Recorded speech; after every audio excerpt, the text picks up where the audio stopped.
So far, we have covered the introduction to cyber laws, introduction to IT Act, and some important provisions of Information and Technology Act, along with cyber terrorism. We are discussing a very important topic, that is crime against women in internet, or we can also call it as internet crimes against women. Nowadays, we are all living in a cyberspace. 90% of our lives are intertwined with the cyberspace, and women are specifically vulnerable even in the cyberspace. Number of offenses are committed against women in cyberspace, in the internet, in the name of stalking, in the name of sending offensive messages, and so many other offenses. The cyberspace has become a fertile area or fertile space wherein people can commit, are inspired to commit various kinds of crimes against women because they can maintain their anonymity. Now, two important issues I would like to deal with in this particular session. So, first one is cyber stalking. If an offensive message is sent, or an indecent message is sent to a woman, what she has to do, what is the recourse available in the law. The second important point we are dealing with today in this class is cyber pornography, a very important issue which the young people of this society are confronted with. We have so many doubts, like whether we can watch pornography, whether it is an offense. Then what is section 67A? What does this law says? So ignorance of law is not an excuse. So nobody can say that I don't know the law, so I did not follow it, so I am not liable, or police cannot arrest me, or judges cannot take action against me. This is not at all possible. Whether you know it or not, you are in the trap of the law. So, every human being who is using an Android phone shall know the law of the land. So, this is an important aspect I am dealing with today in this session. The third very important one is child pornography. This is the most worst offense which a man can commit in this civilized world. The first offense which I am dealing with is cyber stalking. So, what is meant by cyber stalking, or what is meant by stalking for that matter? When a person feels that I am under surveillance 24 by 7, someone is watching me 24 by 7, like where I am going, what I am eating, which kind of dress I am wearing. If someone is watching me, this is the kind of harassment. If a woman feels, this can be called as cyber stalking. So, generally, in social media like WhatsApp, Instagram, or for that matter, X, or any social media or mails, you can send, or if a person sends offensive messages making sexual remarks against any woman about her physical appearance, about her how the she wears a particular dress, or some kind of weird comments about her sexual orientation. This is all an offense under section 66A before it was repealed. This was the provision which you are seeing here on the screen. This was the provision of IT Act which was amended in 2008. This provision made it as an offense, but now I wanted to tell you very specifically that this section is now repealed. That means it is not there in the statute, it is deleted. It is deleted. But because of this deletion, certain important offenses which are committed against women are going scot free we are not in a position to punish those cyber criminals is the first worry or the major worry of people who are working for the rights of the women. Ritu Kohli was the first case, actually, if I have to tell you. This was the case which has paved way for the making of Section 66A. That is, this what happened in this case was Ritu Kohli was a married woman, and one friend of her husband, he had put her details in a pornographic website. The second slide, if you can see, this was the message which was posted in one of the pornographic website. Like the message says, like to have sex with any person of so and so age group, call my residence, this is my address, these are the phone numbers, right? Then people started calling her in at odd hours because they thought she is really wanting to do this business. Then she filed a case in the police station against that man.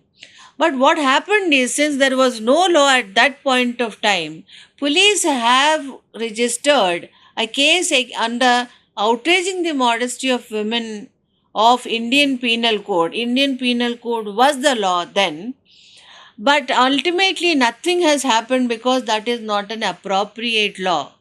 Then what happened? This is the case because of which Section 66A is deleted from the Act. This is called as Shreya Singhal versus Union of India. If you saw the photograph in the previous slide, that was the girl. She tweeted in the Twitter, she made a statement when Baldhakre Sahab passed away, saying that if an old man died, why the entire Mumbai has to shut down. Another girl liked it. Both of them were arrested because this statement has created annoyance, inconvenience to Baldhakre Sahab's followers. And like this, many arrests have happened and number of cases were registered wherein the law was apparently abused or misused by law.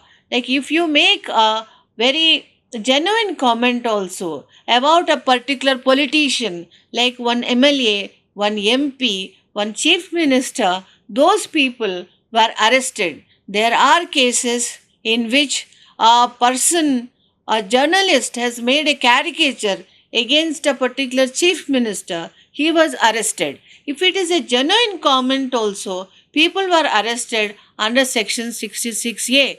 Hence, the Supreme Court of India, in Shreya Singhal's case, has categorically said that this provision is overbroad, so unconstitutional, so it should not stay in the statute book. So, this is some information about the first issue I have selected today, that is cyber stalking.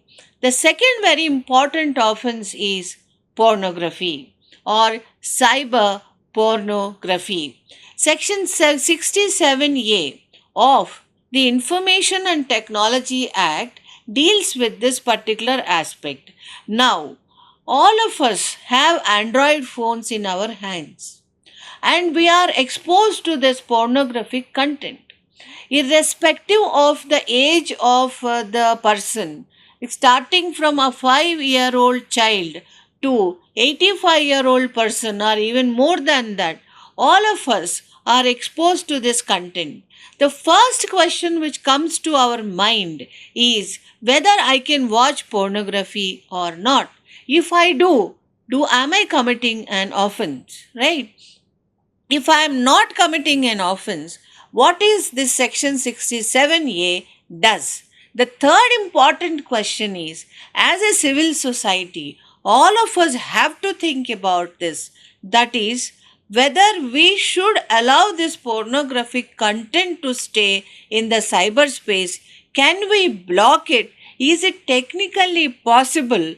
And even if it is technically possible, should we go ahead with it or should we not? These are the questions we are going to deal with in this second issue in this session. this is the provision which you can look at here on the screen, which says that publication, transmission, or causing to be published or transmitted, only these activities are punishable. But a sexually explicit act, if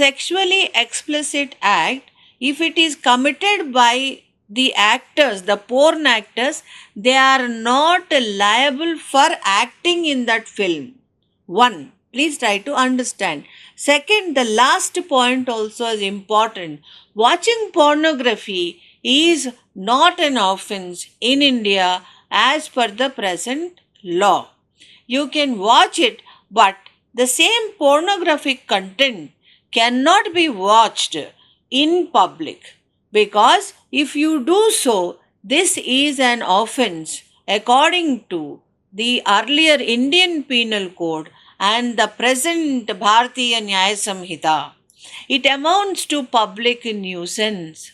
I can't show a pornographic movie in my class, nor you can play it in a bus stop or a cinema theater, but in private one can watch.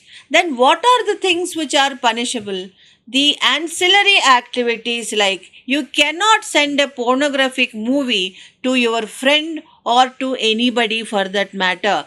Please try to understand. You should not send a pornographic content or pornographic movie to anyone. If you do so, you have committed an offense under section 67A of Information Technology Act.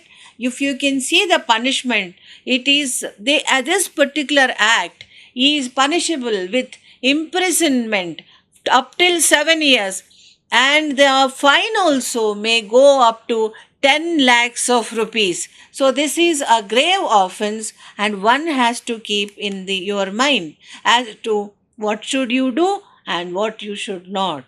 The next issue which I want to bring home here is, all of us are aware about ICANN, that is Internet Corporation for Assigned Names and Numbers. So this corporation or this NGO has taken a decision in 2011 that they will give a top level domain which is called as TLD dot XXX to all pornographic websites. So they have allowed everyone to register legally a pornographic website and upload pornographic content in it, but with .XXX domain. This was, of course, objected by some Middle East countries, including India, Bangladesh, Pakistan. But this was not taken very seriously by ICANN, and they went ahead with their decision. Now the present problem which our society is facing is, or what we need to check or what we need to investigate is whether there is any causal connection or any connection between the pornographic content and the increasing incidence of sexual violence against women. To simply put this, if I can explain it in a simple manner, what I want to say here is, after watching a pornographic content, whether that person who watched it is committing any sexual crime on women, or what impact this pornographic content is or has on the mind of the perpetrator or the cyber criminal, or whether there is a connection between these two. This case which is shown on the screen, flashed there on the screen, it, in this case, in Delhi, what happened?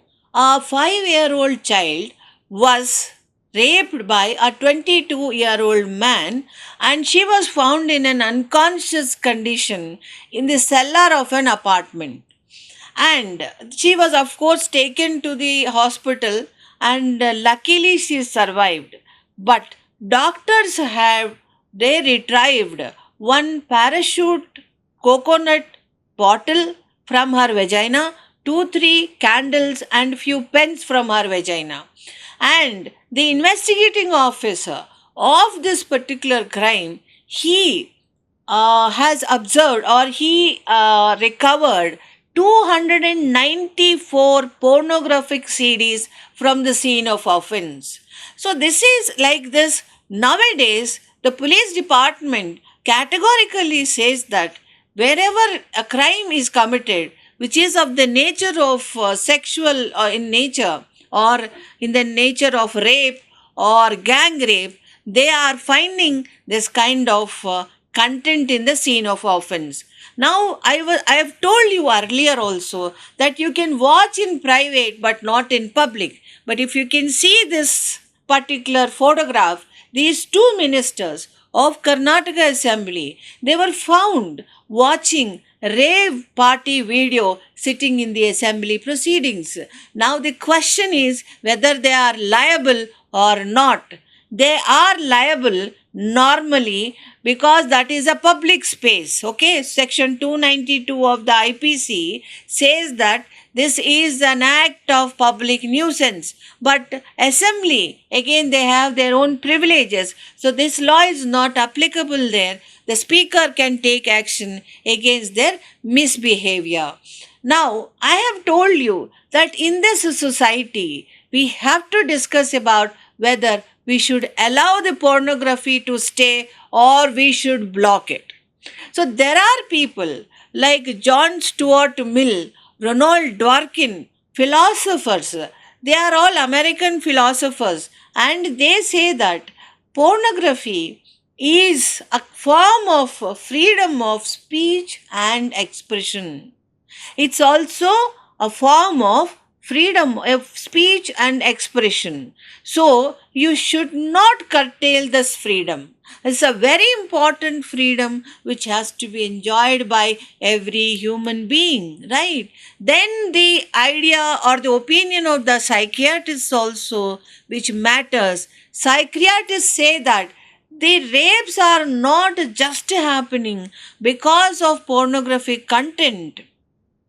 But this is a kind of a social chaos. The inequality in the society and various other factors are responsible, and maybe pornographic content gives an opportunity to the human beings to vent out their frustrations.